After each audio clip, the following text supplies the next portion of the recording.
ಮಂಡ್ಯ ಜನಸಂಕಲ್ಪ ಯಾತ್ರೆಯಲ್ಲಿ ಸಿಎಂ ಬಸವರಾಜ ಬೊಮ್ಮಾಯಿ ಅವರು ಜನರನ್ನು ಉದ್ದೇಶಿಸಿ ಮಾತನಾಡುತ್ತಿದ್ದಾರೆ. ಬನ್ನಿ ನೋಡೋಣ.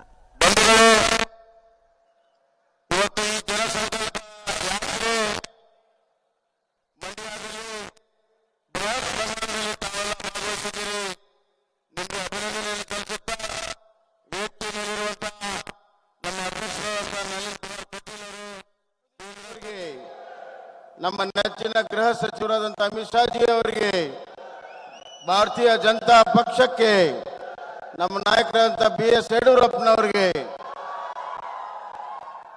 ಬಂಧುಗಳೇ, ಮಂಡ್ಯದಲ್ಲಿ ಇವತ್ತು ಇಂಡಿಯಾದ ಸರ್ವಶ್ರೇಷ್ಠ ಉಕ್ಕಿನ ಮನುಷ್ಯ ಸರ್ದಾರ್ ವಲ್ಲಭಭಾಯಿ ಪಟೇಲ್ ಅವರ ಪ್ರತಿರೂಪ ಇರುವಂತ ಸನ್ಮಾನ್ಯ ಶ್ರೀ ಅಮಿತ್ ಶಾ ಜಿ ಅವರು ಬಂದಿದ್ದಾರೆ. ಅವರಿಗೆ ಭವ್ಯವಾದಂಥ ಸ್ವಾಗತವನ್ನು ಕೋರಬೇಕೆಂದು ನಾನು ಕೇಳ್ಕೊಳ್ತಾ ಇದ್ದೇನೆ. ಬಂಧುಗಳೇ, ಇವತ್ತು ಈ ಜನಸಂಕಲ್ಪ ಯಾತ್ರೆ ಮಂಡ್ಯದಲ್ಲಿ ಬೃಹತ್ ಪ್ರಮಾಣದಲ್ಲಿ ತಾವೆಲ್ಲ ಭಾಗವಹಿಸಿದ್ದೀರಿ. ನಿಮಗೆ ಅಭಿನಂದನೆಯನ್ನು ಸಲ್ಲಿಸುತ್ತಾ, ವೇದಿಕೆ ಮೇಲಿರುವಂಥ ನಮ್ಮ ಅಧ್ಯಕ್ಷರಾದಂಥ ನಳಿನ್ ಕುಮಾರ್ ಕಟೀಲ್ ಅವರೇ, ಕೇಂದ್ರ ಸಚಿವರು ಆತ್ಮೀಯರಾದಂಥ ಪ್ರಹ್ಲಾದ್ ಜೋಶಿ ಅವರೇ, CT ರವಿ ಅವರೇ, ಉಸ್ತುವಾರಿ ಸಚಿವರಾದಂಥ ಗೋಪಾಲಯ್ಯ ಅವರೇ, ಇದೇ ಜಿಲ್ಲೆಯ ಸುಪುತ್ರರಾದಂಥ ನಾರಾಯಣ ಗೌಡ್ರೆ ಮತ್ತು ನಮ್ಮ ಎಲ್ಲ ಶಾಸಕ ಮಿತ್ರರೇ, ವಿಜೇಂದ್ರ ಅವರೇ, ಇಲ್ಲಿ ನೆರೆದಿರುವಂಥ ಎಲ್ಲ ಗಣ್ಯಮಾನ್ಯರೇ, ಜಿಲ್ಲೆಯ ಅಧ್ಯಕ್ಷರೇ, ಪದಾಧಿಕಾರಿಗಳೇ, ಇಲ್ಲಿ ನೆರೆದಿರುವಂಥ ಭಾರತೀಯ ಜನತಾ ಪಕ್ಷದ ಎಲ್ಲ ಅಭಿಮಾನಿ ಬಂಧು ಭಗಿನಿಯರೇ, ಮಾನ್ಯರೇ, ಕರ್ನಾಟಕದಲ್ಲಿ ಇವತ್ತು ಭಾರತೀಯ ಜನತಾ ಪಕ್ಷ ಗಾಳಿ ಎಲ್ಲ ಕಡೆ ಬೀಸ್ತಾ ಇದೆ. ಇವತ್ತು ಅಮಿತ್ ಶಾ ಅವರು ಕಾಲಿಟ್ಟ ಮೇಲೆ ಈ ಒಂದು ಭಾರತೀಯ ಜನತಾ ಪಕ್ಷದ ಗಾಳಿ ಸುನಾಮಿ ಆಗಿ 23ರ ಚುನಾವಣೆ ಜೈಬೇರಿ ಆಗೋದ್ರಲ್ಲಿ 100ಕ್ಕೆ 100 ಶತಸಿದ್ಧ ಅನ್ನುವಂಥ ಮಾತನ್ನ ನಾನು ಈ ಸಂದರ್ಭದಲ್ಲಿ ಹೇಳಕ್ಕೆ ಇಚ್ಛೆ ಪಡ್ತೇನೆ. ಬಂಧುಗಳೇ, ಇವತ್ತು ಭಾರತ ದೇಶದ ಚುಕ್ಕಾಣಿಯನ್ನು ಹಿಡಿದಂತ ನರೇಂದ್ರ ಮೋದಿಜಿಯವರ ಸಶಕ್ತವಾಗಿರುವಂತ ಒಂದು ಆಡಳಿತ ಭಾರತವನ್ನ ಅತ್ಯಂತ ಶಕ್ತಿಶಾಲಿಯಾಗಿ ರಾಷ್ಟ್ರವನ್ನ ಮಾಡಿ, ಪ್ರಗತಿಪರ ಇರುವಂತಹ ರಾಷ್ಟ್ರಗಳನ್ನ ಮಾಡಿ, ಇವತ್ತು ಆಂತರಿಕ ಬಾಹ್ಯ ಭದ್ರತೆಗೆ ನಮ್ಮ ಅಮಿತ್ ಶಾ ಜಿಯವರ ಪರಿಶ್ರಮದಿಂದ ಇವತ್ತು ಭಾರತ ಅಖಂಡತೆ ಏಕತೆಯ ನಡುವೆ ಇಡೀ ವಿಶ್ವ ಮಾನ್ಯತೆಯನ್ನು ಪಡೆದಿದೆ. ಬಂಧುಗಳೇ, ನಮ್ಮ ನಾಯಕರಾದಂಥ ನರೇಂದ್ರ ಮೋದಿಜಿಯವರು ವಿಶ್ವಮಾನ್ಯ ನಾಯಕರಾಗಿದ್ದಾರೆ. ಇವತ್ತು ಇಡೀ ಭಾರತ ದೇಶದಲ್ಲಿರುವಂತಹ 10 ಹಲವಾರು ಸಮಸ್ಯೆಗಳನ್ನ, ಅದು ಕಾಶ್ಮೀರದ ಸಮಸ್ಯೆ ಇರಬಹುದು, ನೆಕ್ಸಲೈಟ್ ಸಮಸ್ಯೆ ಇರಬಹುದು, ಯಾವುದೇ ಸಮಸ್ಯೆ ಇರಬಹುದು, ಆ ಎಲ್ಲ ಸಮಸ್ಯೆಗಳನ್ನ ಅತ್ಯಂತ ದಕ್ಷತೆಯಿಂದ ಬಗೆಹರಿಸಿ ಈ ದೇಶಕ್ಕೆ ಒಂದು ಅಖಂಡತೆ ಏಕತೆ ತಂದಂತ ಅಮಿತ್ ಶಾ ಜಿ ಅವರು ಇಡೀ ಭಾರತದ ನೆಚ್ಚಿನ ಗೃಹ ಸಚಿವರಾಗಿ ಇವತ್ತು ಕೆಲಸವನ್ನು ಮಾಡ್ತಾ ಇದ್ದಾರೆ. ಅಮಿತ್ ಶಾ ಜಿ ಅವರು ಎಲ್ಲಿ ಚುನಾವಣೆಯ ತಂತ್ರವನ್ನು ಹೆಣಿತಾರೆ ಅಲ್ಲಿ ಯಶಸ್ಸು ಸಿಕ್ಕಿದೆ. ಮೊನ್ನೆ ಗುಜರಾತ್ನಲ್ಲಿ ಇವತ್ತು ಅಭೂತಪೂರ್ವವಾದಂತಹ ವಿಜಯ ಭಾರತೀಯ ಜನತಾ ಪಕ್ಷಕ್ಕೆ ನರೇಂದ್ರ ಮೋದಿಜಿಯವರ ನಾಯಕತ್ವ, ಅಮಿತ್ ಶಾ ಜಿಯವರ ನಾಯಕತ್ವದಿಂದ ಇವತ್ತು ದಾಖಲೆಯ ವಿಜಯ ಗುಜರಾತ್ನಿಂದ ಆಗಿದೆ. ಇನ್ನ ಬರುವಂತ ಮೇದಲ್ಲಿ 2020 ಮೇದಲ್ಲಿ ಕರ್ನಾಟಕದ ಚುನಾವಣೆಯಲ್ಲಿಯೂ ಕೂಡ ಸೂರ್ಯ ಹುಟ್ಟುವುದು ಎಷ್ಟು ಸತ್ಯವೋ ಅಷ್ಟೇ ಸತ್ಯ, ಭಾರತೀಯ ಜನತಾ ಪಕ್ಷ ಮತ್ತೆ ಅಧಿಕಾರಕ್ಕೆ ಬರುವಂತದ್ದು ಅಷ್ಟೇ ಸತ್ಯ ಅನ್ನುವಂತ ಮಾತನ್ನ ಹೇಳಕ್ಕೆ ಇಚ್ಛೆ ಪಡ್ತೇನೆ. ಬಂಧುಗಳೇ, ಈ ದಕ್ಷಿಣ ಕರ್ನಾಟಕದಲ್ಲಿ ಜನರ ನಾಡಿ ಮಿಡಿತ ನಮಗೆ ಗೊತ್ತಿದೆ. ಕಳೆದ 30 ವರ್ಷದಿಂದ ಕಾಂಗ್ರೆಸ್ ಮತ್ತು JDSನ ಆಡಳಿತದಿಂದ ಜನ ಬೇಸತ್ತಿದ್ದಾರೆ. ಇವರು ಮತಗಳನ್ನ ಪಡೆದು ಮಂತ್ರಿಗಳು, ಮುಖ್ಯಮಂತ್ರಿಗಳಾಗಿ ಈ ಭಾಗಕ್ಕೆ ನ್ಯಾಯವನ್ನು ಕೊಡಲು ವಿಫಲರಾಗಿದ್ದಾರೆ. ಯಾವುದೇ ಸಮಸ್ಯೆಗಳನ್ನು ಇವತ್ತು ಬರ್ಸಕ್ಕೆ ಸಾಧ್ಯ ಆಗಲಿಲ್ಲ. ಈ ಭಾಗದ ನೀರಾವರಿಯ ಬಗ್ಗೆ ಯಾವುದೇ ರೀತಿಯ ದಿಟ್ಟ ಕ್ರಮಗಳನ್ನು ತೆಗೆದುಕೊಳ್ಳಿಲ್ಲ. ಈ ಭಾಗದ ಸಕ್ಕರೆ ಕಾರ್ಖಾನೆ ಬಗ್ಗೆ ಯಾವುದೇ ತೀರ್ಮಾನವನ್ನು ತೆಗೆದುಕೊಳ್ಳಿಲ್ಲ. ಹೀಗಾಗಿ ರೈತಾಪಿ ವರ್ಗ, ಯುವಕರು, ಮಹಿಳೆಯರು ಇವತ್ತು ಭಾರತೀಯ ಜನತಾ ಪಕ್ಷ ಕಡೆ ನೋಡ್ತಾ ಇದ್ದಾರೆ. ಪ್ರಥಮ ಬಾರಿ ನನಗೆ ವಿಶ್ವಾಸ ಇದೆ ಈ ಬಾರಿಯ ವಿಧಾನಸಭಾ ಚುನಾವಣೆಯಲ್ಲಿ ಮಂಡ್ಯದಲ್ಲಿ ಯಾವುದಾದ್ರೂ ಪಕ್ಷ ಅತ್ಯಧಿಕವಾದಂತಹ ಸ್ಥಾನವನ್ನ ಪಡಿತಾ ಇದ್ರೆ ಅದು ಭಾರತೀಯ ಜನತಾ ಪಕ್ಷ ಅನ್ನೋದನ್ನ ನಾನು ಹೇಳಕ್ಕೆ ಇಚ್ಛೆ ಪಡ್ತೇನೆ ಬಂಧುಗಳೇ. ಈ ಭಾಗದ ನೀರಾವರಿ KRS ಡ್ಯಾಮಿನ ಗೇಟ್ನಿಂದ ಹಿಡಿದು ಈ ಭಾಗದ ಕೊನೆಯ ಹಂತದ ವಿಶ್ವೇಶ್ವರ ನಾಲೆಯ ಕೊನೆಯ ಹಂತದ ಮದ್ದೂರು ತಾಲೂಕಾ ಇರಬಹುದು, ಮಳವಳ್ಳಿ ತಾಲೂಕಾ ಇರಬಹುದು, ಮಂಡ್ಯ ತಾಲೂಕಾ ಇರಬಹುದು, ಈ ಭಾಗದ ನೀರಾವರಿಗೆ ಇವತ್ತು ಅತಿ ಹೆಚ್ಚು ಪ್ರಾಮುಖ್ಯತೆಯನ್ನು ಕೊಡ್ತಾ ಇದ್ದೇವೆ. ಈ ವಾರದಲ್ಲಿ ನಡೆಯುವಂತ ಕಾವೇರಿ ನೀರಾವರಿ ನಿಗಮದ ಮೀಟಿಂಗ್ನಲ್ಲಿ ಈ ಎಲ್ಲ ಭಾಗದ ನೀರಾವರಿಗಳಿಗೆ ಕಾಯಕಲ್ಪವನ್ನ ನಮ್ಮ ಸರ್ಕಾರ ಕೊಡ್ತಾ ಇದೆ ಅನ್ನುವಂಥ ಮಾತನ್ನ ನಾನು ಹೇಳಕ್ಕೆ ಇಚ್ಛೆ ಪಡ್ತೇನೆ. ಮೈ ಶುಗರ್ ಕಾರ್ಖಾನೆ ಸುಮಾರು 3-4 ವರ್ಷದಿಂದ ಬಂದು ಬಿದ್ದಿತ್ತು. ಯಾವುದೇ ಸರ್ಕಾರ ಇದರ ಬಗ್ಗೆ ಚಿಂತೆ ಮಾಡಲಿಲ್ಲ. ಅಧಿಕಾರಿಗಳು ಈ ಕಾರ್ಖಾನೆಯನ್ನ ಮಾರಾಟ ಮಾಡಬೇಕು, ಖಾಸಗಿಯರಿಗೆ ವಹಿಸಬೇಕು ಅಂತ ಒತ್ತಡವನ್ನು ತಂದಿದ್ರು. ಈ ಭಾಗದ ಜನಪ್ರತಿನಿಧಿಗಳನ್ನ, ರೈತ ಮುಖಂಡರನ್ನ ಕರೆದು ಸಭೆಯನ್ನ ಮಾಡಿ ಸರ್ಕಾರವೇ ಪ್ರಾರಂಭ ಮಾಡ್ತದೆ, ಸರ್ಕಾರ ವಲಯದಲ್ಲಿ ಈ ಕಾರ್ಖಾನೆ ಕಾಯಕಲ್ಪ ಕೊಡ್ತೇವೆ, ಸರ್ಕಾರ ವಲಯದಲ್ಲಿ ಇದನ್ನು ಲಾಭದಾಯಕ ತರ್ತೇವೆ ಅಂತ ಪಣ ತೊಟ್ಟು ಈ ವರ್ಷ ನಾವು ಕಬ್ಬರಿಸೋದಕ್ಕೆ ಪ್ರಾರಂಭವನ್ನ ಮಾಡಿದ್ದೇವೆ. ಬಂಧುಗಳೇ, ಈ ಭಾಗದ ರೈತರಿಗೆ ಒಂದು ಆತ್ಮವಿಶ್ವಾಸ ತುಂಬುವಂತ, ಕಬ್ಬು ಬೆಳೆಗಾರರಿಗೆ ಒಂದು ಆತ್ಮವಿಶ್ವಾಸವನ್ನು ತರುವಂತ ಕೆಲಸ ಈ ಕಾರ್ಖಾನೆ ಪ್ರಾರಂಭದಿಂದ ಆಗಿದೆ ಅನ್ನೋದನ್ನ ಹೇಳಕ್ಕೆ ಇಚ್ಛೆ ಪಡ್ತೇನೆ. ಇಲ್ಲಿಗೆ ನಿಲ್ಲುವುದಿಲ್ಲ. ಬರುವಂತ ವರ್ಷದಲ್ಲಿ ಇದರಿಂದ ಎಥನಾಲ್ ಅನ್ನ ತಯಾರು ಮಾಡುವಂತ ಎಲ್ಲ ವ್ಯವಸ್ಥೆಗಳನ್ನ ಮಾಡಲಾಗುವುದು. ಇದೊಂದು ಲಾಭದಾಯಕವಾಗಿರುವಂತ ಸರ್ಕಾರಿ ಸ್ವಾಮ್ಯದ ರೈತರ ಸಕ್ಕರೆ ಕಾರ್ಖಾನೆಯಾಗಿ ಇದನ್ನ ಪರಿವರ್ತನೆಯನ್ನ ನಾನು ಮಾಡ್ತೇನೆ ಅನ್ನುವಂತ ಭರವಸೆಯನ್ನ ಈ ಸಂದರ್ಭದಲ್ಲಿ ನಾನು ಕೊಡಕ್ಕೆ ಇಚ್ಛೆ ಪಡ್ತೇನೆ. ಕಬ್ಬು ಬೆಳೆಗಾರರು ಇಲ್ಲಿ ಬಹಳ ದಿವಸದಿಂದ ಒತ್ತಾಯ ಮಾಡ್ತಾ ಇದ್ರು, ಕಬ್ಬಿಗೆ ಹೆಚ್ಚಿನ ಬೆಲೆಯನ್ನು ನಿಗದಿ ಮಾಡಬೇಕು ಅಂತ ಹೇಳಿ. ಇವತ್ತು ಇಥನಾಲ್ ಯಾರ್ಯಾರಿಗಿದೆ ಅವ್ರಿಗೆ 50 ರೂಪಾಯಿನ ಹೆಚ್ಚಿಗೆ ಮಾಡಿದ್ವಿ. ಆದರೆ ಇಥನಾಲ್ ರಹಿತವಾಗಿರುವಂತಹ ಕಾರ್ಖಾನೆಗಳಿಗೆ ರೈತರಿಗೆ ನ್ಯಾಯ ಸಿಗಬೇಕು ಅಂತ ಹೇಳಿ ಹೋರಾಟವನ್ನು ಮಾಡ್ತಾ ಇದ್ರು. ಅವರಿಗೆ ಸ್ಪಂದಿಸಿ ನಮ್ಮ ಸರ್ಕಾರ ಸ್ಪಂದಿಸಿ ನಿನ್ನೆ ಇವತ್ತು ಯಾವ್ಯಾವ ಕಾರ್ಖಾನೆಯಲ್ಲಿ ಇವತ್ತು ಇಥನಾಲ್ ಇಲ್ದಿದ್ರು ಕೂಡ ಏನು ಕಾರ್ಖಾನೆಯಲ್ಲಿ ಕಬ್ಬನ್ನು ಅರೆದು ಮೊಲಾಸಿಸ್ ಅನ್ನು ತಯಾರು ಮಾಡ್ತಾರೆ, ಅವ್ರು ಎಲ್ಲರಿಗೂ ಕೂಡ ಪ್ರತಿ ಒಂದು ಟನ್ನಿಗೆ 100 ರೂಪಾಯಿ ಹೆಚ್ಚಿಗೆ ಮಾಡುವಂತ ಆಜ್ಞೆಯನ್ನ ಮಾಡಿ ನಾನು ಇಲ್ಲಿಗೆ ಬಂದಿದ್ದೇನೆ. ಬಂಧುಗಳೇ, ಆ ಆಜ್ಞೆಯನ್ನ ಮಾಡಿ ಇಲ್ಲಿಗೆ ಬಂದಿದ್ದೇನೆ. ಕಳೆದ ಬಾರಿ ಹೇಳಿದ್ದೆ ನಾನು ಸಕ್ಕರೆ ಕಾರ್ಖಾನೆ ಮಾಡಿ ಬರ್ತೀನಿ ಅಂತ. ಸಕ್ಕರೆ ಕಾರ್ಖಾನೆಯನ್ನ ಪ್ರಾರಂಭ ಮಾಡಿ ಬಂದೆ. ಕಳೆದ ಬಾರಿ ಬಂದಾಗ ಯೋಗ್ಯ ಬೆಲೆಯನ್ನ ಕೊಟ್ಟು ಬರ್ತೇನೆ ಅಂತ ಹೇಳಿದ್ದೆ. ಆ ಯೋಗ್ಯ ಬೆಲೆಯನ್ನ ಕೊಟ್ಟು ಇಲ್ಲಿ ಬಂದಿದ್ದೇನೆ. ಮಾತು ಕೊಟ್ಟಂತೆ ನಡೆಯುವಂತ ಸರ್ಕಾರ ನಮ್ದು ಭಾರತೀಯ ಜನತಾ ಪಕ್ಷದ ಸರ್ಕಾರ. ಇದು ನಮ್ಮ ನರೇಂದ್ರ ಮೋದಿಜಿಯವರು, ಅಮಿತ್ ಶಾ ಅವರು ನಮಗೆ ಹೇಳಿಕೊಟ್ಟಿದ್ದಾರೆ. ಬಂಧುಗಳೇ, ಇಡೀ ಕರ್ನಾಟಕದ ಅಭಿವೃದ್ಧಿ ನಮ್ಮ ಸಂಕಲ್ಪ. ಇಡೀ ಕರ್ನಾಟಕದ ಅಭಿವೃದ್ಧಿ ನಮ್ಮ ಸಂಕಲ್ಪ. ನನಗೆ ಆಜ್ಞೆಯನ್ನ ಈಗ ತಂದುಕೊಟ್ಟು ಏನು ನಾನು ಹೇಳಿದೆ ಆ ಆಜ್ಞೆಯನ್ನ ಇವತ್ತು ಇಲ್ಲಿ 1 ಟನ್ನಿಗೆ 100 ರೂಪಾಯಿ ಹೆಚ್ಚಿಗೆ ಮಾಡಿ ಈ ಆಜ್ಞೆಯನ್ನ ಮಾಡಿಕೊಂಡು ನಿಮ್ಮ ಮುಂದೆ ಬಂದಿದ್ದೇನೆ. ಬಂಧುಗಳೇ,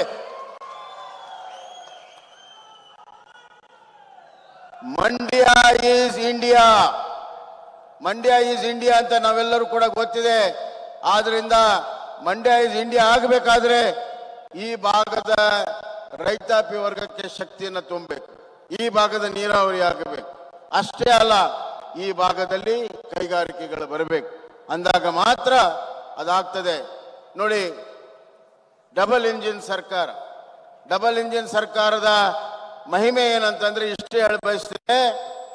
Bengaluru Mysuru super fast highway ಆಗಿರುವಂತಹದ್ದು ಇವತ್ತು ನರೇಂದ್ರ ಮೋದಿಜಿಯವರ ಪ್ರಧಾನಮಂತ್ರಿ ಆದ ಮೇಲೆ ಇದಕ್ಕೆ ಚಾಲನೆಯನ್ನ ಕೊಟ್ಟು ಬರುವಂತಹ ತಿಂಗಳಲ್ಲಿ ಅದನ್ನು ಪೂರ್ಣ ಮಾಡಿ ಅವರ ಕೈಯಿಂದಲೇ ಉದ್ಘಾಟನೆಯನ್ನು ನಾವು ಮಾಡ್ತಾ ಇದ್ದೇವೆ.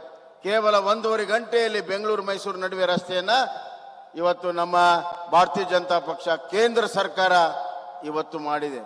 ಅಷ್ಟೇ ಅಲ್ಲ, ನರೇಂದ್ರ ಮೋದಿಜಿಯವರು ಮೊನ್ನೆ ಬೆಂಗಳೂರಿನಲ್ಲಿ ಒಂದು ಉದ್ಘಾಟನೆಯನ್ನ ಮಾಡಿದ್ರು. ಏನು, ಒಂದೇ ಭಾರತ ಟ್ರೈನ್ ಮೈಸೂರಿನಿಂದ ಬೆಂಗಳೂರು, ಬೆಂಗಳೂರಿನಿಂದ ಚೆನ್ನೈ ಕೇವಲ 1.5 ತಾಸಲ್ಲಿ ಹೈ ಸ್ಪೀಡ್ ಟ್ರೈನ್ ಅನ್ನ ಉದ್ಘಾಟನೆಯನ್ನ ಮಾಡಿದ್ರು. ಇದು ಡಬಲ್ ಇಂಜಿನ್ ಸರ್ಕಾರ. ಇವತ್ತು ಕಾಂಗ್ರೆಸ್ಸಿನ ನಾಯಕ ಸಿದ್ದರಾಮಯ್ಯ ಕೇಳ್ತಾರೆ, ಡಬಲ್ ಇಂಜಿನ್ ಸರ್ಕಾರ ಏನು ಕೊಟ್ಟಿದೆ? ಇಲ್ಲಿ ಬಂದು ನೋಡಿ, ಈ ಸೂಪರ್ ಫಾಸ್ಟ್ ಹೈವೇ ಮತ್ತು ಟ್ರೈನ್ ಅನ್ನ ಕೊಟ್ಟಿರುವಂತಹದ್ದು ನಿಮ್ಮ ಕಾಂಗ್ರೆಸ್ ಸರ್ಕಾರ ಅಲ್ಲ, ಅದು ನಮ್ಮ ನರೇಂದ್ರ ಮೋದಿ ಭಾರತೀಯ ಜನತಾ ಪಕ್ಷದ ಸರ್ಕಾರ ಅನ್ನೋದನ್ನ ನಾನು ಹೇಳಕ್ಕೆ ಇಚ್ಛೆ ಪಡ್ತೇನೆ. ಬಂಧುಗಳೇ, ಸಿದ್ದರಾಮಯ್ಯ ಅವರು ಹೇಳ್ತಾರೆ, ನನ್ನನ್ನ ಮುಖ್ಯಮಂತ್ರಿ ಮಾಡಲು ಕಾಂಗ್ರೆಸ್ಗೆ ಮತ ಹಾಕಿ. ಯಾಕೆ ಹಾಕಬೇಕು? ನಿಮ್ಮನ್ನೊಂದ್ಸತಿ ಮುಖ್ಯಮಂತ್ರಿಯಾಗಿ ನೋಡಿದ್ದೇವೆ. 5 ವರ್ಷ ಬರೀ ಆ ಭಾಗ್ಯ ಈ ಭಾಗ್ಯ ಅಂತೇಳಿ ಕೇವಲ ದೌರ್ಭಾಗ್ಯವನ್ನ ಕರ್ನಾಟಕ ಜನತೆ ಕೊಟ್ರೆ ಮತ್ತಾರಿಗೂ ಕೂಡ ಒಂದು ನಯಾ ಪೈಸೆಯನ್ನು ಸಹಾಯ ಮಾಡಲಿಲ್ಲ. ಕಾಂಗ್ರೆಸ್ ಅಂದ್ರೆ ಒಂದು ಅನಿಷ್ಟ ಪಕ್ಷ, ಅನಿಷ್ಟ ಸರ್ಕಾರ, ಭ್ರಷ್ಟಾಚಾರದಿಂದ ಕೂಡಿರುವಂತಹ ಸರ್ಕಾರ ಯಾವ್ದಾದ್ರು ಇದ್ರೆ ಅದು ಕಾಂಗ್ರೆಸ್ ಸರ್ಕಾರ ಅನ್ನುವಂತ ಮಾತನ್ನ ನಾನು ಹೇಳಕ್ಕೆ ಇಚ್ಛೆ ಪಡ್ತೀನಿ. ಯಾವುದೇ ಇಲಾಖೆಯಲ್ಲಿ ತಗೊಳ್ಳಿ, ಭ್ರಷ್ಟಾಚಾರದಲ್ಲಿ ಮುಳುಗೋಗಿದೆ. ನಮ್ಮ SC/ST ಮಕ್ಕಳಿಗೆ ದಿಂಬು ಹಾಸಿಗೆ ಕೊಡೋದ್ರಲ್ಲೂ ಕೂಡ ಭ್ರಷ್ಟಾಚಾರವನ್ನ ಮಾಡಿದೆ. ಬೆಂಗಳೂರಿನ BBMPಯಲ್ಲಿ ಭ್ರಷ್ಟಾಚಾರ, BDಯಲ್ಲಿ ಭ್ರಷ್ಟಾಚಾರ, ಸಣ್ಣ ನೀರಾವರಿಯಲ್ಲಿ ಭ್ರಷ್ಟಾಚಾರ, ಯಾವುದೇ ಇಲಾಖೆಯಲ್ಲಿ ತೆಗೆದುಕೊಂಡ್ರು ಕೂಡ ಭ್ರಷ್ಟಾಚಾರ. ಅನ್ನ ಭಾಗ್ಯದಲ್ಲಿ ಇವರು ಕನ್ನವನ್ನ ಹಾಕಿ ಕನ್ನ ಭಾಗ್ಯ ಮಾಡಿದ್ದಾರೆ. 30 ರೂಪಾಯಿ ನರೇಂದ್ರ ಮೋದಿ, ಅದು ಅಕ್ಕಿ, 3 ರೂಪಾಯಿ ಚೀಲ ಸಿದ್ದರಾಮಯ್ಯ, ಅದರ ಮೇಲೆ ಫೋಟೋ ಸಿದ್ದರಾಮಯ್ಯ. 30 ರೂಪಾಯಿ ಕೊಟ್ಟಂತ ನರೇಂದ್ರ ಮೋದಿ ಅಕ್ಕಿಯನ್ನ ತೆಗೆದುಕೊಂಡು ಬಂದು ನೀವು 3 ರೂಪಾಯಿ ಕೊಟ್ಟು ಚೀಲವನ್ನ ಹಾಕಿ ಅನ್ನ ಭಾಗ್ಯ ಕೊಟ್ಟಿದ್ದೇವೆ. ಅನ್ನ ಭಾಗ್ಯ, ನಿಜವಾದಂತ ಅನ್ನ ಭಾಗ್ಯ ಕೊಟ್ಟಿರುವಂತದ್ದು ಕರ್ನಾಟಕಕ್ಕೆ ಅನ್ನದಾತ ಯಾರಾದರೂ ಇದ್ರೆ ಅದು ನರೇಂದ್ರ ಮೋದಿಜಿ ಅನ್ನುವಂತ ಮಾತನ್ನ ನಾನು ಹೇಳಕ್ಕೆ ಇಚ್ಛೆ ಪಡ್ತೇನೆ. ಕೊರೋನಾ ಬಂತು, ಬಡವರಿಗೆ ಸಹಾಯ ಆಗಲು ಗರೀಬ್ ಕಲ್ಯಾಣ ಯೋಜನೆಯನ್ನ ಮಾಡಿದ್ದಾರೆ. ಅದನ್ನ ಮುಂದಿನ ವರ್ಷವರೆಗೂ ವಿಸ್ತರಣೆಯನ್ನ ಮಾಡಿದ್ದಾರೆ. ಪ್ರತಿಯೊಬ್ಬ ಬಡವನಿಗೆ 5 kg ಇವತ್ತು ಪಡಿತರ ಆಹಾರವನ್ನ, ಅಕ್ಕಿಯನ್ನ ಕೊಡುವಂತಹ ನಿರ್ಣಯವನ್ನ ಇವತ್ತು ನರೇಂದ್ರ ಮೋದಿಜಿಯವರು, ಅಮಿತ್ ಶಾ ಅವರು ಇವತ್ತು ನಮ್ಗೆ ಇಡೀ ಭಾರತ ದೇಶದ ಬಡವರಿಗೆ ಕೊಡ್ತಾ ಇದ್ದಾರೆ. ಕರ್ನಾಟಕದ ಬಡವರು ಕೂಡ ಇವತ್ತು ಕೊಡ್ತಾ ಇದ್ದಾರೆ. ಬಂಧುಗಳೇ, ನಮ್ಮ ಸರ್ಕಾರ ಹಲವಾರು ಕಾರ್ಯಕ್ರಮಗಳನ್ನ ಮಾಡಿದೆ. ನಾ ಎಲ್ಲವನ್ನು ಹೇಳಕ್ ಹೋಗೋದಿಲ್ಲ. ರೈತರ ಮಕ್ಕಳಿಗೆ ವಿದ್ಯಾನಿಧಿಯನ್ನು ಕೊಡುವಂತ ಕೆಲಸ ಮಾಡಿದ್ವಿ, ಬೇರೆ ಯಾವುದೇ ರಾಜ್ಯದಲ್ಲಿ ಇಲ್ಲ. ಯಾಕಂದ್ರೆ ರೈತನ ಭೂಮಿ ಎಷ್ಟಿದೆ ಅಷ್ಟೇ ಇದೆ, ಅದರ ಅವಲಂಬಿತವಾದಂತ ಜನ ಜಾಸ್ತಿ ಇದ್ದಾರೆ. ರೈತನ ಮಕ್ಕಳು ವಿದ್ಯಾವಂತರಾಗಿ ಸ್ವಾವಲಂಬನೆಯ ಬದುಕನ್ನ ಬದುಕಬೇಕು, ಸ್ವಾಭಿಮಾನದ ಬದುಕನ್ನ ಬದುಕಬೇಕು. ಅದಕ್ಕಾಗಿ ರೈತ ವಿದ್ಯಾನಿಧಿಯನ್ನ ನಾನು ಇವತ್ತು ಕೊಟ್ಟಿದ್ದೇನೆ. ಬಂಧುಗಳೇ, ಇವತ್ತು 10 ಲಕ್ಷಕ್ಕಿಂತ ಹೆಚ್ಚು ರೈತರಿಗೆ ಇವತ್ತು ವಿದ್ಯಾನಿಧಿ ಸಿಕ್ಕಿದೆ. ಅದು ಮಂಡ್ಯ ಜಿಲ್ಲೆಯ ರೈತರಿಗೂ ಕೂಡ ದೊಡ್ಡ ಪ್ರಮಾಣದ ಇವತ್ತು ರೈತ ವಿದ್ಯಾನಿಧಿ ಸಿಕ್ಕಿದೆ. ರೈತ ಕೂಲಿಕಾರರ ಮಕ್ಕಳಿಗೆ ವಿದ್ಯಾನಿಧಿಯನ್ನ ಮಾಡಿದ್ದೇವೆ. ಬಂಧುಗಳೇ, ಮೀನುಗಾರರಿಗೆ ಮಾಡಿದ್ದೇವೆ, ನೇಕಾರರಿಗೆ ಮಾಡಿದ್ದೇವೆ, ಟ್ಯಾಕ್ಸಿ ಡ್ರೈವರ್ಗೆ ಮಾಡಿದ್ದೇವೆ. ಎಲ್ಲ ಮಕ್ಕಳಿಗೂ ವಿದ್ಯಾನಿಧಿಯನ್ನು ಕೊಟ್ಟಿದ್ದೇವೆ. ಅಷ್ಟೇ ಅಲ್ಲ, ಗ್ರಾಮೀಣ ಪ್ರದೇಶದ ಬಡಿಗರಿರ್ಬೋದು, ಕುಂಬಾರು, ಕಂಬಾರರು, ಮ್ಯಾದಾರರು, ವಿಶ್ವಕರ್ಮ, ಇವರು ಎಲ್ಲರಿಗೂ ಕೂಡ 50,000 ರೂಪಾಯಿನ ಕೊಟ್ಟು ಅವರ ವೃತ್ತಿಯಲ್ಲಿ ಉನ್ನತೀಕರಣವನ್ನ ಮಾಡಿ ಅವರು ಸ್ವಾವಲಂಬನೆಯ ಬದುಕನ್ನು ಬದುಕುವ ಸಲುವಾಗಿ ಕಾಯಕ ಯೋಜನೆಯನ್ನ ಇವತ್ತು ಪ್ರಾರಂಭ ಮಾಡಿದೆ. ಪ್ರತಿಯೊಂದು ಗ್ರಾಮಕ್ಕೆ 2 ಸ್ತ್ರೀ ಶಕ್ತಿ ಸಂಘ, 2 ಯುವಕ ಸಂಘಕ್ಕೆ 5 ಲಕ್ಷ ರೂಪಾಯಿನ ಕೊಟ್ಟು ಸ್ವಾಮಿ ವಿವೇಕಾನಂದ ಯುವ ಶಕ್ತಿ ಯೋಜನೆ ಮತ್ತು ಸ್ತ್ರೀ ಸಾಮರ್ಥ್ಯ ಯೋಜನೆ ಪ್ರತಿಯೊಂದು ಗ್ರಾಮಕ್ಕೆ ಕೊಡ್ತಾ ಇದ್ದೇವೆ. ಇದು ಸ್ವಾವಲಂಬನೆಯ ಬದುಕಾಗಬೇಕು. ಅವರು ಸ್ವಯಂ ಉದ್ಯೋಗವನ್ನ ಮಾಡಬೇಕು, ಆರ್ಥಿಕತೆಯಲ್ಲಿ ಭಾಗವಹಿಸಬೇಕು. ಇದು ನಮ್ಮ ಕನಸಾಗಿದೆ. ಸುಮ್ಮನೆ ಭಾಷಣವನ್ನ ಮಾಡಿದರೆ ಸಾಮಾಜಿಕ ನ್ಯಾಯ ಸಿಗುವುದಿಲ್ಲ. ಇವತ್ತು ಸಾಮಾಜಿಕ ನ್ಯಾಯ ಅಂತ ಹೇಳಿ ಕಾಂಗ್ರೆಸ್ನವರು ಅಧಿಕಾರ ಹಿಡಿದ್ರು. ಯಾವುದೇ ಹಿಂದುಳಿದ ವರ್ಗ ಆಗಲಿ ಯಾರಿಗೂ ಕೂಡ ನ್ಯಾಯವನ್ನು ಕೊಡುವಂತ ಕೆಲಸ ಮಾಡಲಿಲ್ಲ. ಸಾಮಾಜಿಕ ನ್ಯಾಯವನ್ನು ಕೊಡ್ತಿರುವಂತಹದ್ದು ಭಾರತೀಯ ಜನತಾ ಪಕ್ಷ. SC/ST ರಿಸರ್ವೇಶನ್ ಅನ್ನು ಹೆಚ್ಚಿಗೆ ಮಾಡುವ ಮುಖಾಂತರ 15 ಈ ಭಾಗದ ಕರ್ನಾಟಕವನ್ನ ಸುವರ್ಣ ಕರ್ನಾಟಕವಾಗಿ ಮಾಡುವಂತ ಒಂದು ಸಂಕಲ್ಪವನ್ನು ನಾವು ತೊಟ್ಟು ಬಂದಿದ್ದೇವೆ. ಈ ಭಾಗದ ಕಾವೇರಿಯ ಮಕ್ಕಳ ಬಾಳನ್ನ ಬಂಗಾರ ಮಾಡಲು, ಸುವರ್ಣ ಕರ್ನಾಟಕವನ್ನು ಈ ಭಾಗವನ್ನ ಮಾಡಲು ಸಂಕಲ್ಪವನ್ನ ತೊಟ್ಟು ನಾವು ಇಲ್ಲಿ ಬಂದಿದ್ದೇವೆ. ಆಶೀರ್ವಾದವನ್ನ ಮಾಡಿ, ಬೆಂಬಲವನ್ನ ಕೊಡಿ, ಮಾರ್ಗದರ್ಶನವನ್ನ ಮಾಡಿ, ನಿಮ್ಮ ಸೇವೆಯನ್ನ ನಾವು ಮಾಡ್ತೇವೆ, ನಿಮ್ಮ ಋಣವನ್ನ ತೀರಿಸುವಂತಹ ಪ್ರಯತ್ನವನ್ನ ಮಾಡ್ತೇವೆ.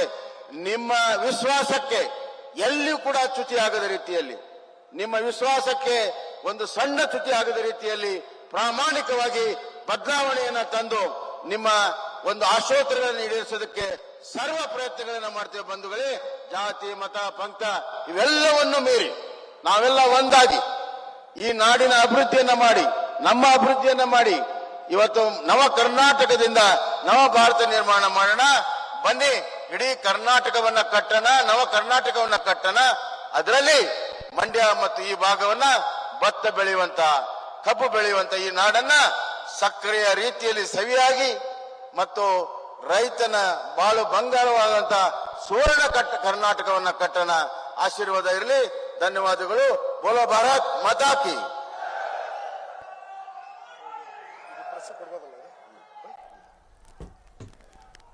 ಮಂಡ್ಯದಲ್ಲಿ ಜನಸಂಕಲ್ಪ ಯಾತ್ರೆಯಲ್ಲಿ ಸಿಎಂ ಬಸವರಾಜ ಬೊಮ್ಮಾಯಿ ಅವರು ಇಷ್ಟೊತ್ತು ಮಾತನಾಡಿದ್ರು.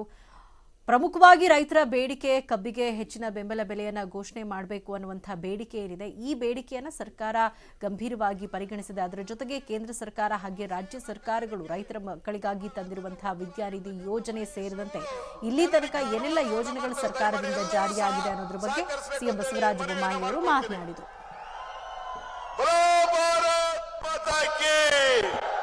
ಅಮಿತ್ ಶಾ ಜಿ ಅವರಿಗೆ ಒಂದೇ. मेरे साथ बोलिए, भारत माता की। क्यों भाई, मांड्या वालों की आवाज को क्या हो गया है? ಯಾಕೆ ಯಾರು ಶಬ್ದ ಮಾಡ್ತಾ ಇಲ್ಲ? ಶಬ್ದ ಕೇಳಿಸ್ತಾ ಇಲ್ವಾ? ಜೋರಾಗಿ ಭಾರತ್ ಮಾತಾ ಜೈ ಅಂತ ಹೇಳಬೇಕು. अरे मैं बोलूं वही बोलो भैया. Okay okay. मैं सिर्फ इतना बोला हूं, मांड्या वालों की आवाज को क्या होगा? ಯಾಕೆ ಶಬ್ದ ಮಾಡ್ತಾ ಇಲ್ಲ? मेरे साथ दोनों हाथ उठाइए, इस ओर भी उठाइए, उस ओर भी उठाइए, दोनों हाथ उठाइए. मांड्या में भाजपा के विजय की संकल्प की मुट्ठी बींचिए. ನಾವು ಎತ್ತಿರ್ತಕ್ಕಂಥ ಈ ಮುಷ್ಟಿಯಿಂದ ವಿಜಯದ ಯಾತ್ರೆ ಹೋಗಬೇಕಾಗಿದೆ. और प्रचंड आवाज से बोलिए, भारत माता की, भारत माता की ಜೈ. मंच पर उपस्थित कर्नाटक के लोकप्रिय मुख्यमंत्री श्री बसवराज बोम्माई जी, मेरे मित्र और भारत सरकार के मंत्री, कर्नाटक के ही नेता श्री प्रहलाद जोशी जी, हमारे कर्मठ और मेहनती प्रदेश अध्यक्ष श्री नलिन कुमार कटील जी, भारतीय जनता पार्टी के राष्ट्रीय महामंत्री श्री सीटी रवि जी, हमारे यहां के प्रभारी मंत्री श्री गोपालिया जी, कर्नाटक सरकार में मंत्री डॉक्टर अश्वत्थ नारायण जी, कर्नाटक सरकार में मंत्री श्री नारायण गौड़ा जी, प्रदेश के उपाध्यक्ष श्री नीलमल सुराना जी, प्रदेश के उपाध्यक्ष श्री विजयेंद्र जी, प्रदेश उपाध्यक्ष एम राजेंद्र जी, हमारे लोकप्रिय विधायक श्री रामदास जी, श्री एन महेश जी, श्री निरंजन कुमार जी, और आज मांड्या की भूमि पर इतनी बड़ी संख्या में आए हुए प्यारे भाइयों बहनों माताओं और मेरे जिगर के टुकड़े जैसे युवा मित्रों,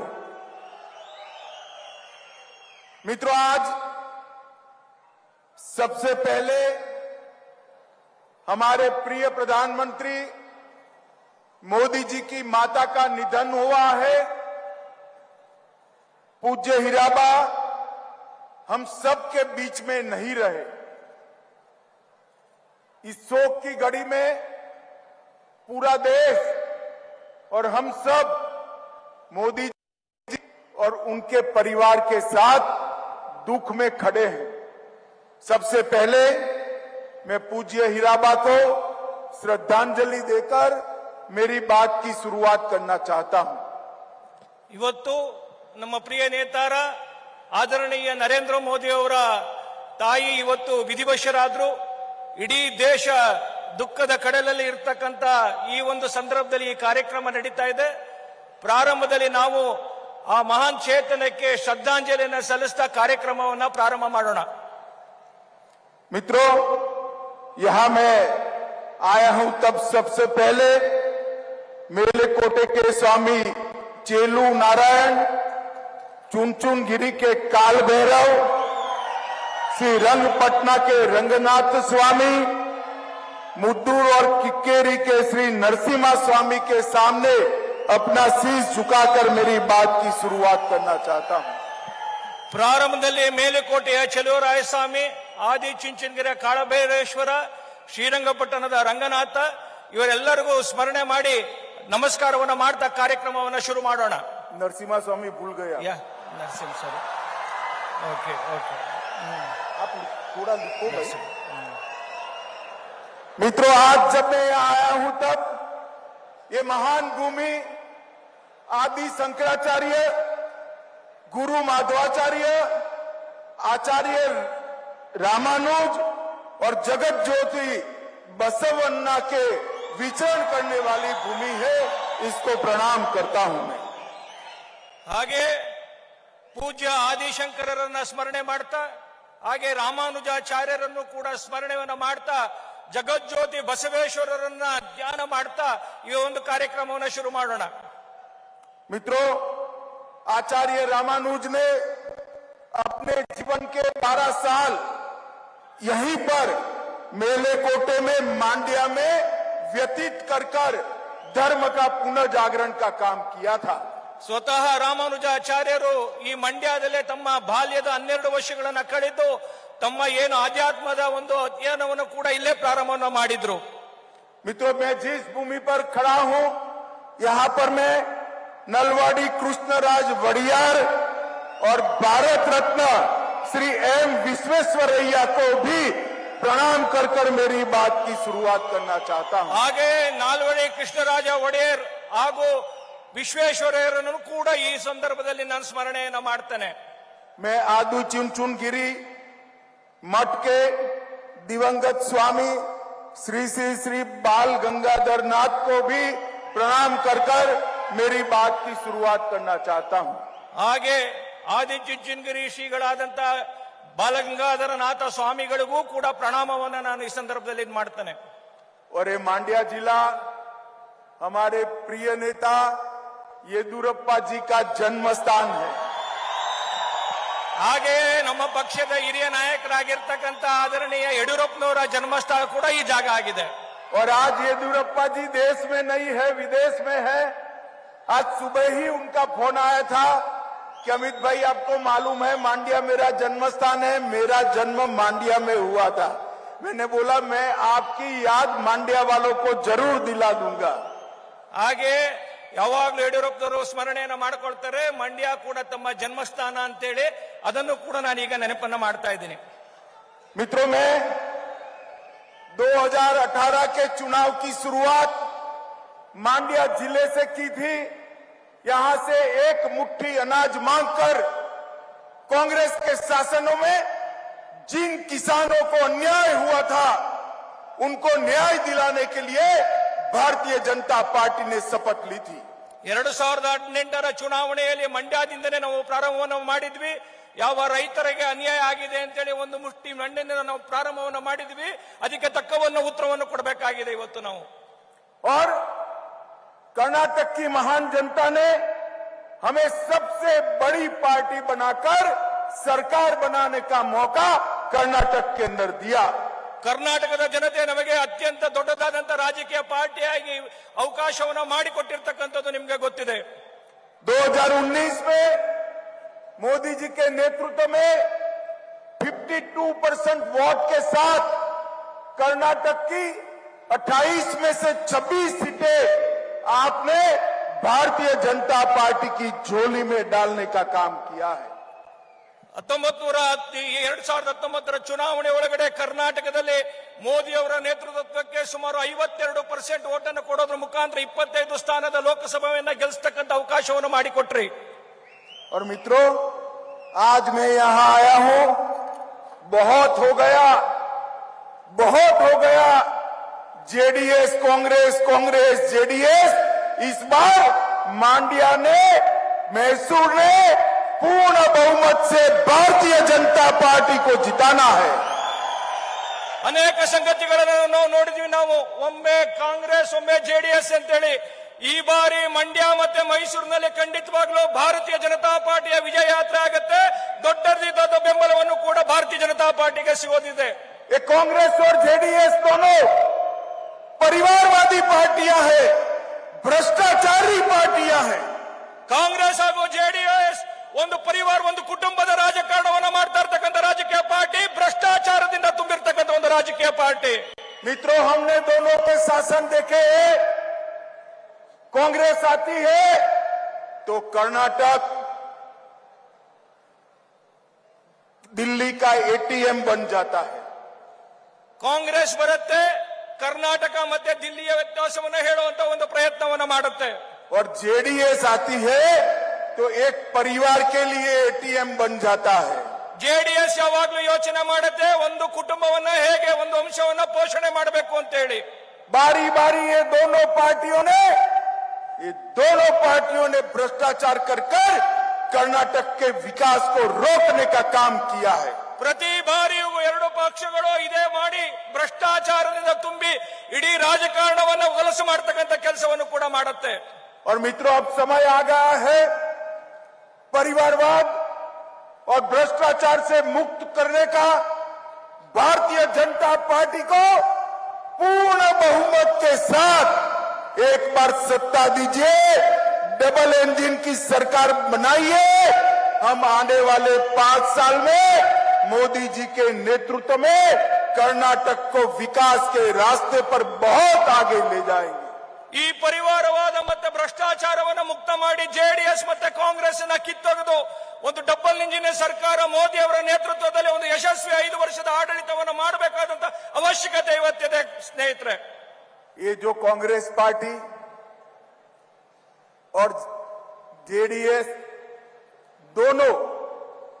दोनों पार्टियां करप्ट भी है, जातिवादी है, कम्युनल है और इसके साथ साथ क्रिमिनल का आश्रयदाता भी है। ಈ ಎರಡು ಪಾರ್ಟಿಗಳು ಬರೀ ಜಾತಿವಾದಿ ಮಾತ್ರ ಅಂತಲ್ಲ, ಭ್ರಷ್ಟಾಚಾರಿಗಳು ಮಾತ್ರ ಅಲ್ಲ, ಕ್ರಿಮಿನಲ್ಗಳು ಇದ್ದಾರೆ. ಅನೇಕ ಕ್ರಿಮಿನಲ್ ಆಪಾದನೆ ಉಳ್ಳಂತವರು ಈ ಎರಡು ರಾಜಕೀಯ ವ್ಯವಸ್ಥೆ ಒಳಗಡೆ ಕೆಲಸ ಮಾಡ್ತಾ ಇರತಕ್ಕಂಥದ್ದು ನಾವು ನೋಡ್ತೇವೆ. मित्रों, कांग्रेस ने इतने साल तक इस देश पर शासन किया, दलितों को और आदिवासियों को हमेशा अन्याय करने का काम किया है।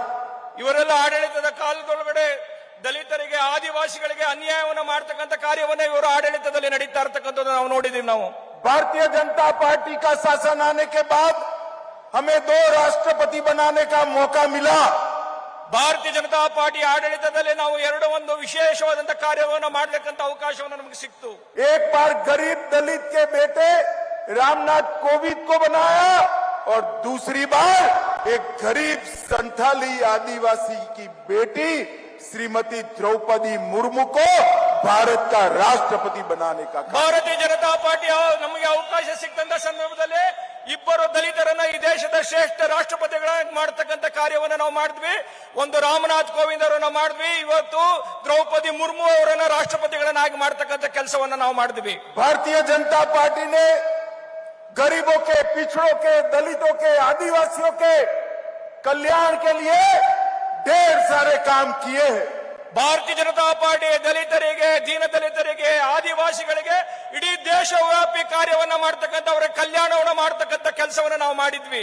हमने हर गरीब के घर में बैंक अकाउंट पहुंचाया, गैस का सिलेंडर पहुंचाया और किसान सम्मान निधि का 6,000 रुपया पहुंचाने का काम किया। ನಾವೆಲ್ಲ ಈ ದೇಶದ ಎಲ್ಲ ಬಡವರಿಗೆ ಆಹಾರವನ್ನು ಒದಗಿಸ್ತಕ್ಕಂಥದ್ದು ಮಾಡಿದ್ವಿ. ಕಿಸಾನ್ ಸನ್ಮಾನ್ ನಿಧಿ ಮುಖಾಂತರ 6,000 ರೂಪಾಯಿ ಹಣವನ್ನು ಕೊಡ್ತಕ್ಕಂಥ ಕೆಲಸವನ್ನು ಮಾಡಿದ್ವಿ. ಅನೇಕ ಕಾರ್ಯಕ್ರಮಗಳನ್ನು ಅವರ ಮನೆಗೆ ತಲುಪಿಸ್ತಕ್ಕಂಥ ಕೆಲಸವನ್ನು ನಾವು ಮಾಡಿದ್ವಿ. हर गरीब के घर में बिजली पहुंचाई, घर पहुंचाया और शौचालय पहुंचाकर महिलाओं को सम्मान के साथ जीने का अधिकार दिया है। ಅವರ ಬಡವರ ಮನೆಗಳಿಗೆ ನಾವು ಬೆಳಕನ್ನ ಕೊಡ್ತಕ್ಕಂಥ ಕೆಲಸವನ್ನ ಮಾಡಿದ್ವಿ. ಅವರ ಮನೆಗಳಿಗೆ ಶೌಚಾಲಯವನ್ನ ಕೊಡ್ತಕ್ಕಂಥ ಮುಖಾಂತರ ಅವರನ್ನೇ ಗೌರವದ ಬದುಕನ್ನ ಮಾಡತಕ್ಕಂಥ ವಾತಾವರಣವನ್ನ ನಿರ್ಮಾಣ ಮಾಡಿದ್ವಿ ನಾವು. और मैं आज मांड्या की इतनी विशाल सभा में पूछना चाहता हूं, आप सभी ने कोरोना का 2 टीका लिए हैं या नहीं लिए हैं, वैक्सीन लिए हैं या नहीं लिए हैं? ನಾವು ಇಲ್ಲಿ ಕೇಳಿ ಮಂಡ್ಯದ ಜನತೆ ಕಾಂಗ್ರೆಸ್ಗೆ ಮತ್ತೆ ಜೆಡಿಎಸ್ಗೆ ನಾವು ಪ್ರಶ್ನೆ ಮಾಡಬೇಕಾಗಿದೆ. ನಾವು जिन्होंने कोरोना के दोनों वैक्सीन लिए हैं वो अपने हाथ ऊपर उठाए जरा. ಯಾರೆಲ್ಲರಿಗೂ ನಮ್ಮ ಸರ್ಕಾರದಿಂದ ಸವಲತ್ತು ಸಿಕ್ಕಿದೆ ಅಂತಂದ್ರೆ ದಯಮಾಡಿ ಎಲ್ಲರೂ ಕೈ ಎತ್ತಿ ಹೇಳಬೇಕಾಗಿದೆ. ನಾವು मोदी जी ने 230 करोड़ लोगों को वैक्सीन लगाकर भारत को कोरोना से सुरक्षित करने का काम किया है. ಆದರಣೀಯ ನರೇಂದ್ರ ಮೋದಿ ಅವರು ಇಡೀ ದೇಶದ ಜನ ಕೋವಿಡ್ ಎಲ್ಲರಿಗೂ ವ್ಯಾಕ್ಸಿನೇಷನ್ ಅನ್ನು ಕೊಡೋದ್ರ ಮುಖಾಂತರ ಭಾರತವನ್ನ ಕೋವಿಡ್ ಮುಕ್ತ ಮಾಡತಕ್ಕಂಥ ಕೆಲಸವನ್ನು ಕೂಡ ಮಾಡಿದ್ರು.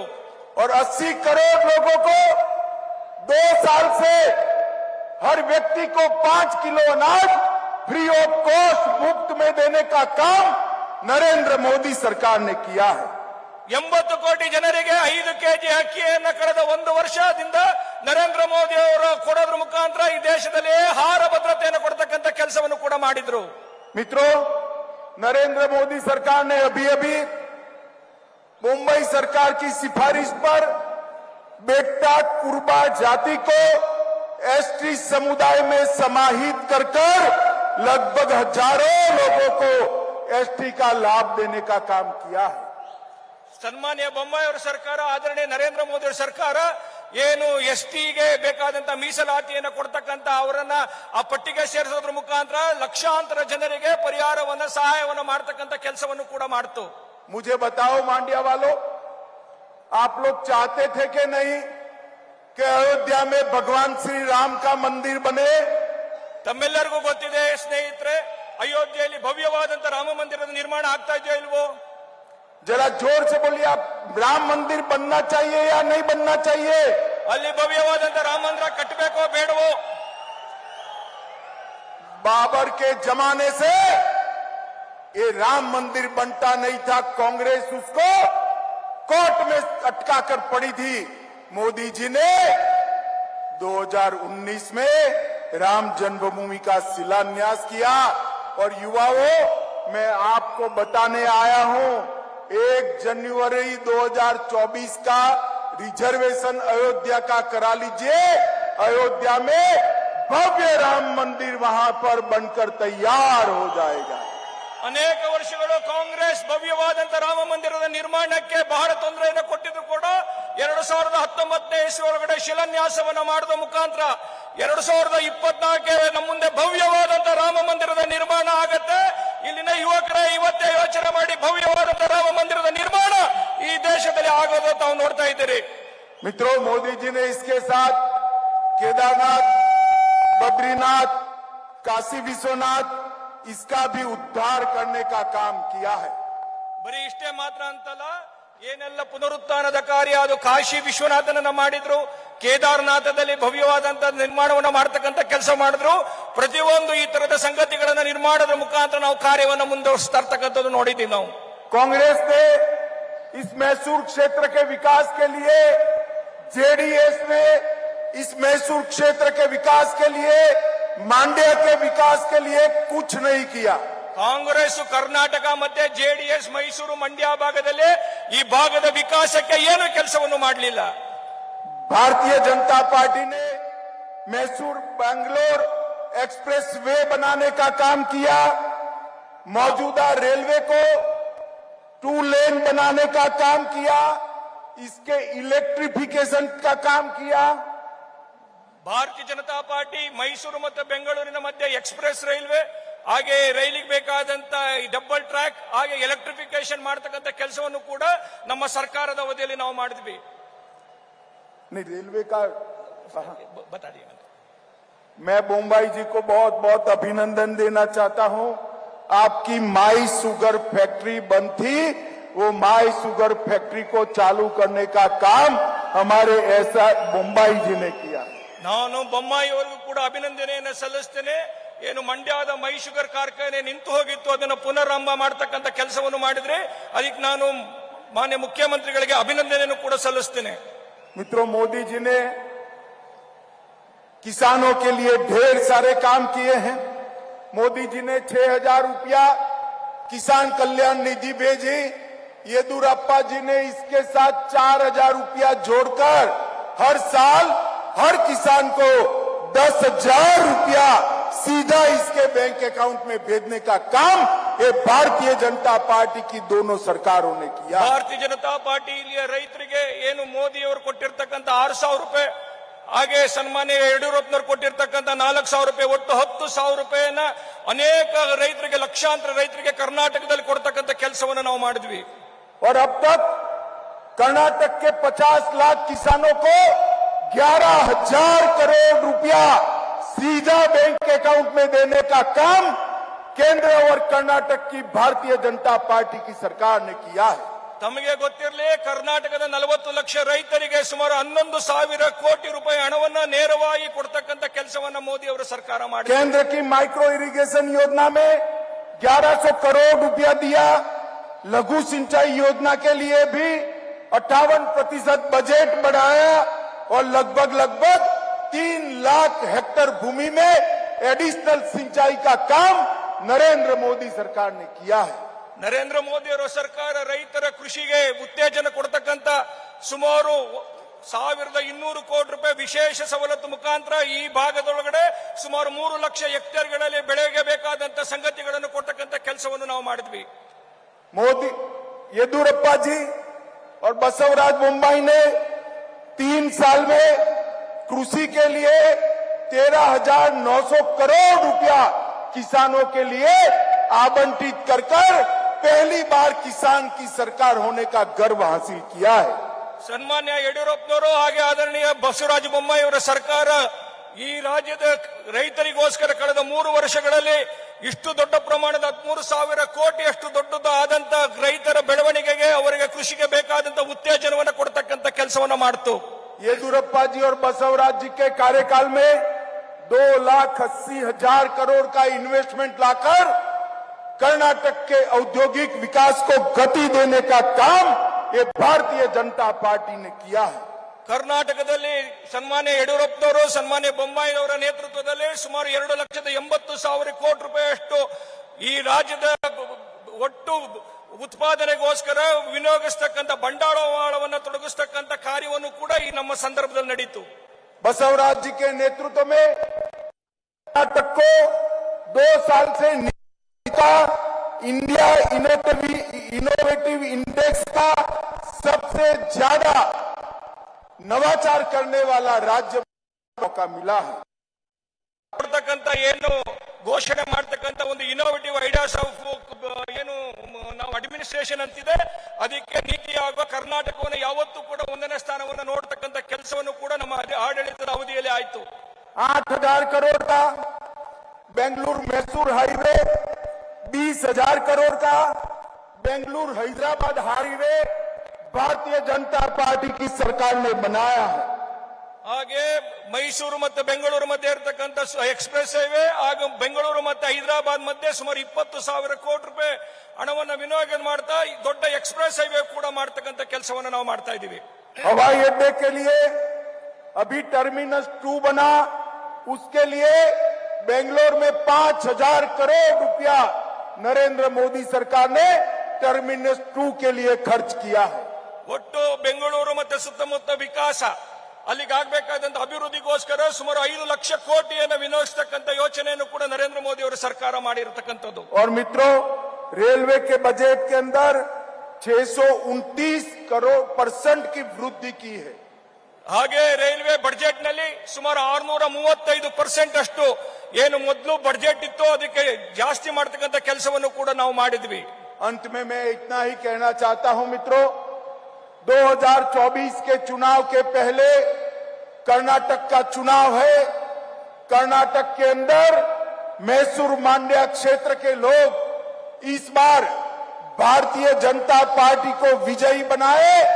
मोदी जी के आप हाथ मजबूत करिए और देश को सुरक्षित बनाने का काम करिए।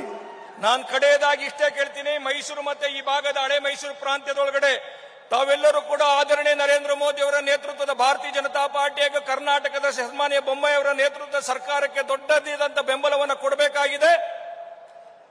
जब सिद्धरामैया की सरकार थी, 1700 पीएफआई कैडर को इनके पर हुए केस वापस लेने का काम किया था। और भारतीय जनता पार्टी की नरेंद्र मोदी सरकार ने पीएफआई को बैन कर सबको जेल में डालने का काम किया। ಹಿಂದೆ ಸಿದ್ದರಾಮಯ್ಯನವರ ಅವಧಿಯೊಳಗಡೆ ಕರ್ನಾಟಕದೊಳಗಡೆ ಪಿಎಫ್ಐ ಅನ್ನೋರ ಸುಮಾರು 156 ಕೇಸ್ಗಳನ್ನು ವಾಪಸ್ ತೆಗೆದುಕೊಂಡು ಏನು ಅನಾಹುತ ರಾಜ್ಯದಲ್ಲಿ ಆಗ್ಲಿಕ್ಕೆ ಅವಕಾಶ ಮಾಡಿಕೊಟ್ಟಿದ್ರು. ಆದ್ರೆ ನರೇಂದ್ರ ಮೋದಿ ಅವರ ನೇತೃತ್ವದ ಸರ್ಕಾರ ಪಿಎಫ್ಐ ಅನ್ನು ಬ್ಯಾನ್ ಮಾಡೋದ್ರ ಮುಖಾಂತರ ಕರ್ನಾಟಕದ ಒಂದು ಭಯೋತ್ಪಾದಕ ಸಂಘಟನೆಯನ್ನ ನಿಷೇಧವನ್ನು ಮಾಡತಕ್ಕಂತ ಕೆಲಸವನ್ನು ಕೂಡ ಮಾಡ್ತು. और मित्रों, मुझे बताइए जरा जोर से सभी लोग बोलना, ये कश्मीर हमारा है या नहीं है? ನಾವೆಲ್ಲರೂ ಕೂಡ ಧ್ವನಿ ಎತ್ತಿ ಹೇಳಬೇಕಾಗಿದೆ, ಈ ಕಾಶ್ಮೀರ ನಮ್ಮದ ಇಲ್ವಾ ಅಂತ ಹೇಳ್ತೇವೆ. धारा 370 हटनी चाहिए या नहीं हटनी चाहिए थी? और एक कांग्रेस पार्टी अब तक धारा 370 को बचाकर चलती थी। 5 अगस्त 2019 को नरेंद्र मोदी जी ने धारा 370 को समाप्त कर आतंकवाद पर खात्मा बुलाने का काम किया। ಯಾವ ಕಾಶ್ಮೀರಕ್ಕೆ ಕೊಟ್ಟಿರತಕ್ಕಂತ 370ರ ವಿಧಿಯನ್ನ ತೆಗೆದಾಕಿ ನರೇಂದ್ರ ಮೋದಿ ಅವರು ಕಾಶ್ಮೀರವನ್ನ ಭಾರತದ ಮುಖ್ಯ ಪ್ರವಾಹದಲ್ಲಿ ಸೇರಿಸತಕ್ಕಂತ ಒಂದು ಕೆಲಸವನ್ನು ಕೂಡ ಮಾಡಿದ್ರು.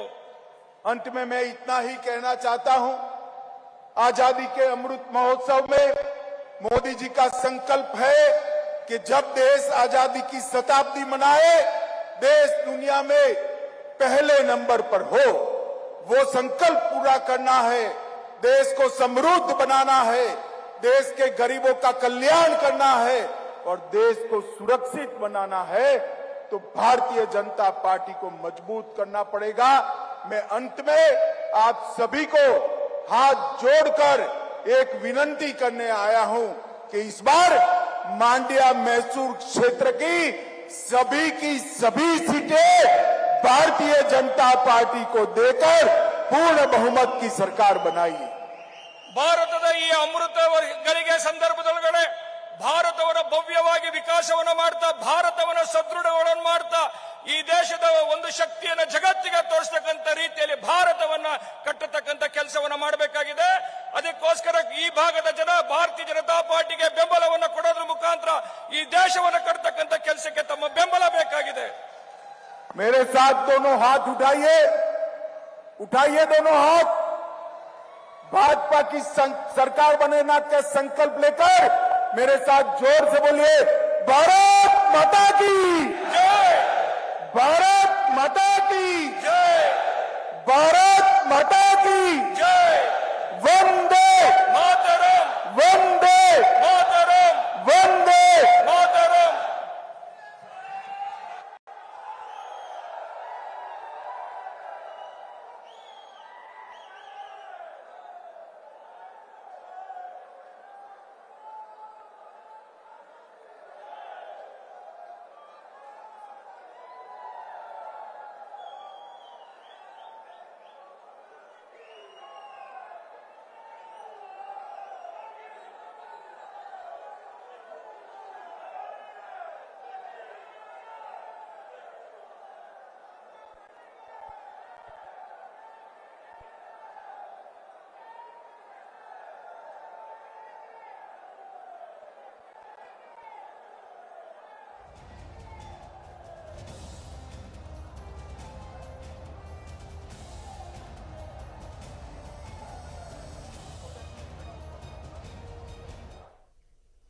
ಸುದ್ದಿ ಮುಂದುವರಿಯೋದು ಚಿಕ್ಕ ಬ್ರೇಕ್ ಆದ್ಮೇಲೆ.